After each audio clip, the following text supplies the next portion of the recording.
Amerika'dan kalkmış bir heyet gelmiş Afyon'a. Neye geliyorlar? Bakalım demişler şu Afyon'a, Türkiye'de Afyon'a gidelim de şu afyon eken, haşhaş eken insanları yakından görelim hele. Ne biçim adamlar? Amerika'da haşhaş kullanan, afyon kullanan, eroin kullanan adamlar belli. Ne oluyor? Hepsi sapıtmış. Elleri titriyor, krize giriyorlar, çıldırıyorlar, çatlıyorlar. İnim inim inliyorlar. O uyuşturucu krizine girdiği zaman o insan tanınmaz hale geliyor. Allah kimseye vermesin. Felaket bir şey. Amerika'da gençler bulaşmış, üniversite camiası bulaşmış, insanlar uyuşturucudan dolayı Amerika muazzam rahatsız, perişan. Uyuşturucuyla mücadele için Amerikan hükümeti, Amerikan devleti milli savunma bütçesinden sonra en büyük bütçeyi uyuşturucuyla mücadeleye harcıyor. Milli savunma bütçesinden sonra en büyük masrafı uyuşturucu alanında kullanıyor. Yine önüne geçemiyor. Yine önleyemiyor. Almış başını gidiyor. Ortaokulda çocuklar dahi kokain içiyor. Ortaokulda. Şu anda Amerika'da arkadaşlarımız var. Hoca arkadaşlarımız var. Araştırmacı yazarlarımız var. Müslüman arkadaşlar var. Sık sık görüşüyoruz. Daha biraz evvel telefonla görüştüm. Hocam diyor, Amerika'da ortaokullara kadar kokain, yani uyuşturucu yayıldı. Ortaokuldaki çocuklar bile vallahi kokain içiyor. Hadise koçanlıdır. Büyük felaket. Önüne geçemiyorlar. Gelmişler ta Afyon'a, bizim vilayetimize. Bakalım demişler, Afyon'da sağlam bir tane genç var mı? Sağlam insan var mı? Hani ekiyorlar ya haşhaşı, içiyorlar zannediyor, kullanıyorlar zannediyor. Hele bakalım Afyon'da bir tane aklı başında adam var mı? Merakla geliyorlar. Bir de bakıyorlar ki Afyon'da hiç kimsede bir anormallik yok. Hiç kimse uyuşturucuya bulaşmamış. Ekiyor, söküyor, topluyor ama kimse ağzına almıyor, burnundan çekmiyor. Kimse kullanmıyor. Kimse çarpık değil, kimse sapık değil. Kimse eroin nedir kullanmamış, ağzına almamış, tadına bakmamış, tanışmamış, buluşmamış, kullanmamış. Şaşkınlık içinde kalıyorlar. Yahu diyorlar, nasıl olur? Ta Afyon'dan Amerika'ya afyon geliyor, haşhaş geliyor, uyuşturucu geliyor. Bizde sağlam insan kalmadı. Kullananlar krize girdi, çıldırmaya başladı. Size hiçbir şey olmamış. Sizin halinizde hiçbir değişiklik yok. Nasıl korundunuz? Nasıl bu hale geldiniz? Nasıl bu belaya bulaşmadınız? Nasıl bu zarara girmediniz diye soruyorlar. Kime sordularsa bir tek cevap veriyor. Dinimizde, İslam'da uyuşturucu kullanmak haramdır, harama kimse yaklaşmaz diyorlar. Gördünüz mü korunmayı? Gördünüz mü korunmayı Müslümanlar? Dinimizde uyuşturucu kullanmak haramdır diyor. Biz kullanmayız. Allah yasak etmiş. Hazreti Muhammed Mustafa yasak etmiş. Dinimiz yasak etmiş. Biz de uyuşturucu kullanılmaz diyor. Demek ki dininize bağlı kaldığınız müddetçe zararda değilsiniz. Öyle mi değil mi? Soruyorum size. Dinine bağlı olan adam vallahi zararda olmaz. Dinini yaşayan Müslüman zararda olmaz. Dininin icaplarını yerine getiren Müslüman dünyada da kârdadır, ahirette de kârdadır. Öyle mi değil mi Müslümanlar? Misal çok. Çok yakından bir misal daha arz edeyim. Hani dünyayı uyuşturucudan sonra en şiddetli şekilde rahatsız eden bir musibet daha var. Bir musibet daha var. Nedir? AIDS, 4 tane harfin bir araya gelmesiyle ifade edilen bir hastalık var. Ne diyorlar? Siz söyleyin. AIDS, AIDS, AIDS diye okunuyormuş. Amerika'yı kırıp geçiriyor. Ünlü şarkıcılar, ünlü sanatçılar, ünlü oyuncular, ünlü Hollywood yıldızları bu pislikten ölüyor. Hepiniz biliyorsunuz. AIDS hastalığı. Avrupa'yı kırıp geçirmeye başladı. Afrika yine hakeza. Şimdi bütün dünya panik içinde. Kandan geçiyor. Kan, en çok kandan. Bir kanı alıp öbür adamın vücuduna kan verirken o kandan AIDS hastalığı geçiyor. Biliyorsunuz. Cumhurbaşkanları yeryüzünde panik içinde. Evvelki sene ben kendimden misal veriyorum. Kendi muhitimden misal vereyim. Şu ayet-i kerimenin manası bakımından söylüyorum. La yadurrukum men dalle izehtedeytüm. Maide suresinin 105. ayeti. Gidin okuyun. Siz İslam'ın icaplarını yerine getirdiğiniz müddetçe hiçbir sapıklık size zarar vermez. La yadurrukum Arapça zarar vermez. Darra yadurruz, darar. Datla yazılıyor. Biz Türkçe'de z ile okuyoruz. Zarar. Aslı darar diye geçer. Tahtakale esnafından Kayserili değerli bir tüccar arkadaşımız ani olarak rahatsızlandı. Tanıdığımız bir insan, sevdiğimiz bir insan. Hemen hastahanelerden birisine kaldırıldı. Oldukça mütehassıs ve Müslüman bir doktor kardeşimiz müdahale etti.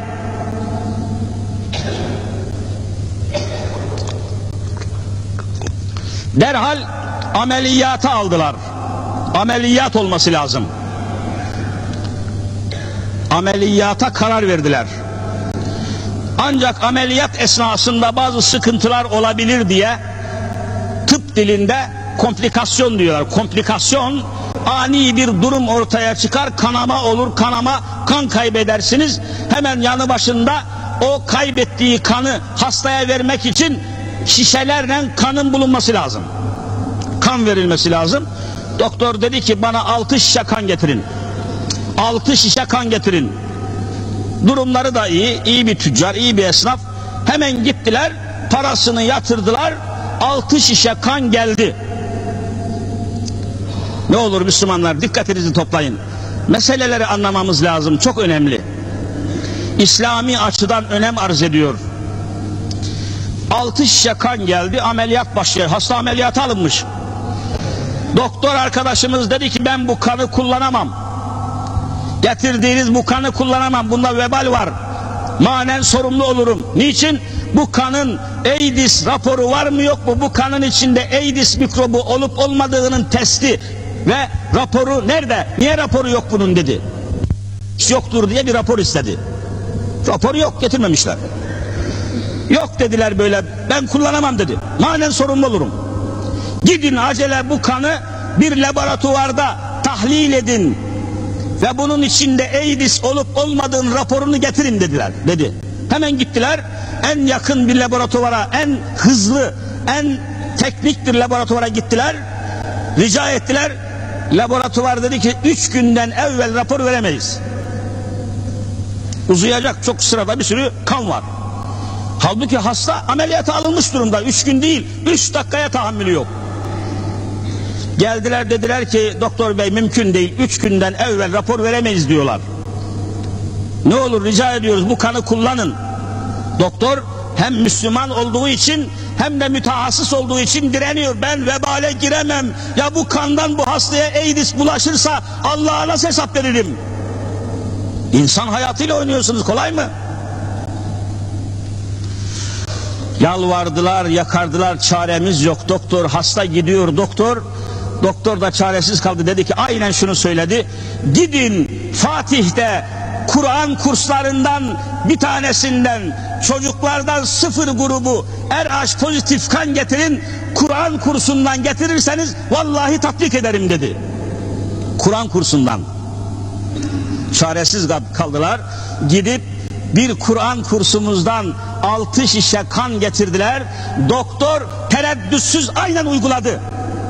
Kur'an kursunda bu pislik olmaz dedi. Zina olmaz, fuhuş olmaz, kadın olmaz, öpüşmek olmaz, sevişmek olmaz, şu olmaz, bu olmaz. Bu çocuklar korunmuştur. La yadurrukum men dalle izehtedeytüm. İslam'ı hakkıyla yaşarsanız hiçbir şey size zarar veremez.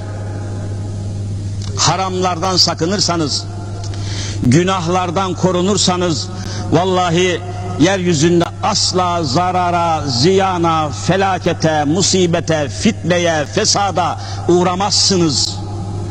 Allah söz veriyor. Allah sözünde durandır. Allah sözünden dönmeyendir. Allah vaadinde haktır. İnne vaadallahi hakkun. Allah neyi söz vermişse o muhakkak olacaktır. İslam bir garantidir. Toplumumuzun garantörü İslam'dır. Hiçbir felsefe, hiçbir siyasi rejim, felsefi rejim bu milletin garantisi olamaz. Milli birliğimizin hamuru İslam'dır. Soruyorum size, milli birliğimizin, milli varlığımızın, hayatımızın, hayatta oluşumuzun, ayakta kalışımızın yegane sebebi, mayası, hamuru soruyorum, İslam mı değil mi? İslam'dır. İnsanlarımızı birleştiren, paylaştıran, tanıştıran, kaynaştıran, birlik haline getiren İslam'dan başka bir maya, İslam'dan başka bir temel var mı siz söyleyin.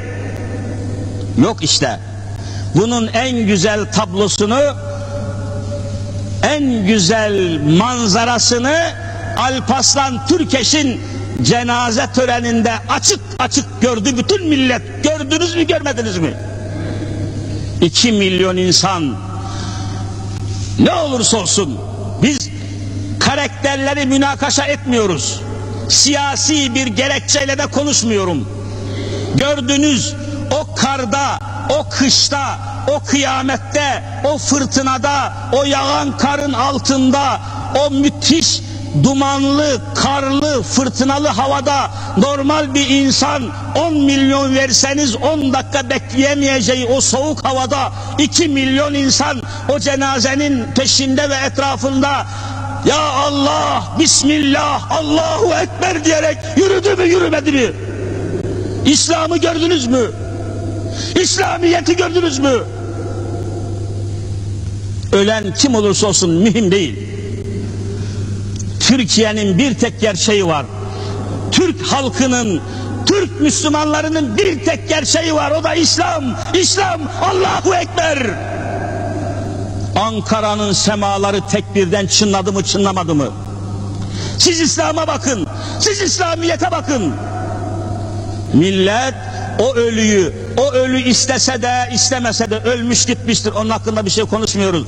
Ama o ölüyü Müslüman milletimiz anafor gibi İslam'ın içine, tekbirin içine, besmelenin içine, Allah kelimesi içine çekti mi, çekmedi mi? Vakum gibi, vakum gibi, vakum gibi. Çekti mi, çekmedi mi? Siz buna bakın. Bu milletin gerçeği İslam'dır. Bu milletin bir tek gerçeği var, o da İslam'dır. Vallahi laiklik değildir. Vallahi falan değil filan değildir. Bu milletin davası İslam'dır. İşte Ankara'daki cenazede bunu gördünüz, gördünüz, gördünüz. Keşke bunu anlasalar. Keşke bunu Çankaya anlasa. Keşke bunu Ankara anlasa. Keşke bunu herkes anlasa. Keşke bunu silahlı kuvvetler anlasa. Keşke bunu Genelkurmay Başkanlığı anlasa. Milletin bir tek meselesi var, İslam. Milletin bir tek gerçeği var, İslam. Milletin bir tek mayası var, İslam. Milli bütünlüğün bir tek hamuru var, İslam. İslam, İslam. İnneddîne indellâhil İslam. Bir tek ülkü var, İslam. Bir tek türkü var, İslam. Bir tek ses var, İslam. Bir tek seda var, İslam. Bir tek mana var, İslam. Bir tek hakikat var, İslam. Cenaze törenine ibretle bakmadınız mı? Bu millet bunu istiyor. Millet İslam'ı istiyor. Ya Allah, Bismillah, Allahu Ekber. Bakın hepsinde de Allah var. Ya Allah, Allah, Bismillah, Allah, Allahu Ekber, Allah. Allah'tan başka bir gerçek yok. Niye bunu anlamak istemiyorlar? Niye bunu anlamak istemiyorlar? Niye bunu anlamak istemiyorlar da hala Kur'an kursunu kapatmakla, hala İmam Hatip okullarını kapatmakla bir takım zalimler meşgul oluyor? Ne istiyorsunuz milletten? Ne istiyorsunuz milletten? Ya eyyühellezine amenu aleyküm enfuseküm la yadurrukum men dalle izehtedeytüm. Olaylar çok ibret vericidir. İşte Başbuğ Türkeş, Allah rahmet etsin, sonunda musalla taşına 80 sene sonra uzandı ve herkes, yüz binlerce insan cenaze namazı kılarken hiç kimse Başbuğ niyetine demedi. Ne dedi siz söyleyin? Er kişi niyetine. Niye ibret almıyorsunuz? Vallahi en büyük ibret musalla taşındadır. En büyük kitap musalla taşına konan cenazedir. En büyük ibret alınacak kitap. Okuyun o kitabı.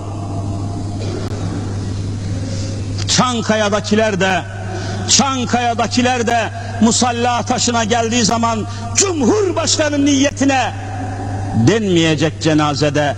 Ne denecek siz söyleyin? Er kişi niyetine. Hey gidi yavrum hey. Hey gidi gafiller hey. Bakın ve ibret alın. Bakın ve örnek alın. Bakın hizaya gelin. Bakın insan olun. Bakın Müslüman olun. Genel başkan niyetine, başbakan niyetine, cumhurbaşkanı niyetine, müsteşar niyetine diyor musunuz? Hepsi geliyor, bir tek kelimeye bağlanıyor. Er kişi niyetine. Allah'ım, Allah'ım, bu millet ne olacak? Niye bu millet ibret almıyor? Niye bu başımızdakiler, niye bu Ankara'dakiler, niye bu Çankaya'dakiler niçin ders almıyor, niçin örnek almıyor, niçin ibret almıyor? Mezarın başında tekbirden başka, Allah'tan başka bir şey var mı? Hiçbir Müslümanın mezarında Mozart'ın, Beethoven'ın senfonisi çalınır mı? Caz cuz, caz cuz. Hani senfoni? Hani 9. senfoni? Hani Çağdaş Türkiye? Hani Çağdaş Türkiye manzarası? Gel de mezar başına bak. Hangi Çağdaş Türkiye? Türkiye'nin bir tek gerçeği var, İslam. Onu elinden alamazsınız. Vallahi İslam'ın aleyhinde olanlar milletin varlığıyla bütünlüğüne ihanet ediyorlar.